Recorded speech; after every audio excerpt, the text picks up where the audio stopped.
Hey, what's going on YouTube? Alabama Reloader here. Yeah, so we're finally going to do the first video of this guy. Got the master helper with me today and the new edition. Yeah, the new edition. Still working on a name. All right, so pretty much this is just going to be sort of an introduction to the Frankford Arsenal M-Press. This was basically a loaner from Mr. Big Guns, from Matt over at Mr. Big Guns in Huntsville. He hit me up and said, hey, I've got some of this stuff in the shop, you know, pick whatever you want to take home with you and reload, try it out, do some reviews, let me know what you think of it. So the first review I did was with the IntelliDropper product review. Gave that back to him, and then he said, hey, pick out something else. So the second thing I was most intrigued by was the M press. I've never used a Coax press, so this is the first time I've ever used this style of press. I've always used sort of your O-frame, and then turret press. This was the first turret press I've ever used on the Reading. So now we're moving into the Coax. I got this thing mounted. I only had 3 bolts laying around because shelter in place is coming soon for Alabama. So starting tomorrow, tomorrow, 5 p.m. Only the essentials. So I didn't really want to get out, run to Lowe's, try to grab some bolts. I had 3 laying around that I was able to make work. You can probably put him down. He'll probably be fine. Don't put him on a box. There you go. So we're gonna give this a shot right off the bat. Set everything up, drilled the holes, got everything bolted down. It works fine. The press actuates fine, really smooth motion there on the stroke, really nice. The shell holder, if you want to come over here, just get a shot of that. So the shell holder right there, basically what that is, that's a universal style shell holder.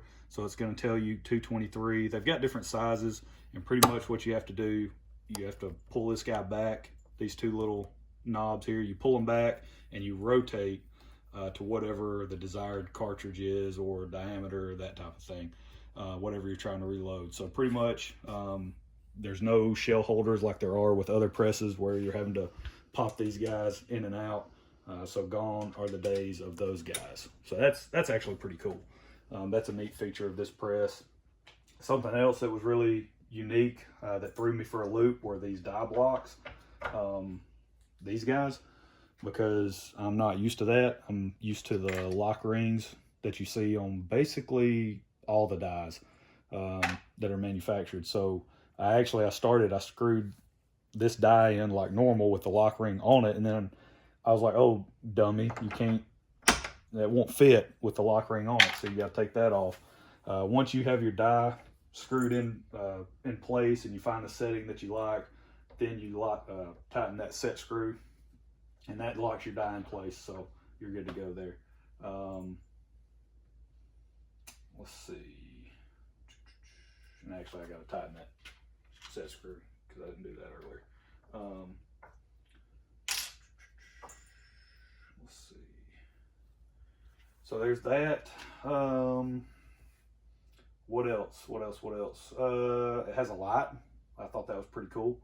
Pretty neat feature. So you got a button right back here. It plugs in. It's got a little micro USB thingamajig plug on the back of it with the cord. You just run it down, plug it in. So that's a neat feature there. You have a lighted area for where you're operating. So that's pretty cool. But I started resizing some 300 blackout. These are some of the rounds that we shot yesterday. So I was like, hey, let's give that a try, see how the press does on those. It seems to be working fine.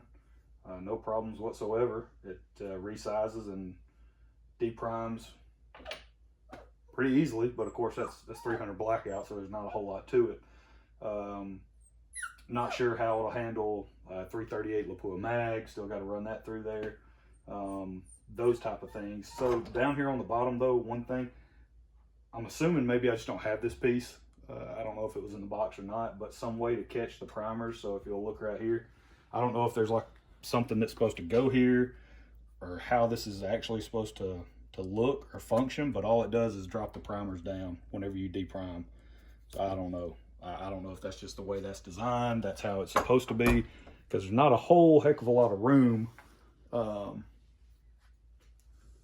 under there that you can slide something in that spot, which now that I look at it, maybe that's what that's for. Hey, by the way, that's what that's for. So that catches your primers. So disregard what I just said, because that was stupid. So that little clear thing, that catches your primers, by the way. So let's give it a try. So pretty much you just set your shell casing in there, whatever the operation is, set it in. As soon as you start to actuate the press, notice the little universal shell holder deal here. It collapses down on the case, holds it in place.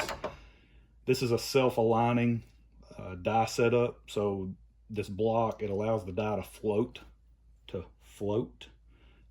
within the press, so that way it can align itself properly. And there you go, deprimed. So that's pretty much it. Those are some of the cool features, I guess, that I really like about this press. The light, you know, the lack of a shell holder now, so that's pretty cool, because that actually bit me in the butt. Again, I think I've mentioned that in another video with the 338 Lapua mag. I didn't have the right shell holder that would fit that cartridge, so I actually had to go and buy one. So if I would have had this press set up like I should have a while back, I would have been able to use this instead of having to go buy wherever it's at. This guy had to run down to Mr. Big Guns just to pick up a Hornady number 43 shell holder for the 338. So, you know, that's those type of things where that's a huge benefit, where it was the last little piece that I needed to actually start loading 338, and if I would just had this set up, wouldn't have to worry about it. So that's pretty neat. The floating die block allows it to self-center. That's pretty cool. This little tray thing here, I guess the verdict is still out on it. I mean, it caught it, so it does its job. I don't know. I'm more of a fan of the tube, like what Redding and Lee and a lot of other folks have, but we'll see how it works. And now I like the light. You know, it's a pretty cool little feature that comes standard on the press, so it's not an aftermarket light kit that you install. Yeah, other than that, I think that's it. So that'll be the initial video. Pretty cool stuff, pretty cool setup. We'll run it from 300 blackout. We'll go all the way up to 338 Lapua mag, see how it does resizing those guys. So that's it, and that's all. Oh, look at him. Oh, poor baby. It's almost time to eat pizza, so we gotta cut the video short. That's it. I hope you guys enjoyed it, and just stay tuned. There'll be a ton more videos on this. I've got to get a lot of loading done on this before I give it back to Matt. So there you go. Appreciate it. Y'all have a good one, and stay healthy. Don't get the virus, and if you do, don't spread it. All right, we'll catch y'all next time.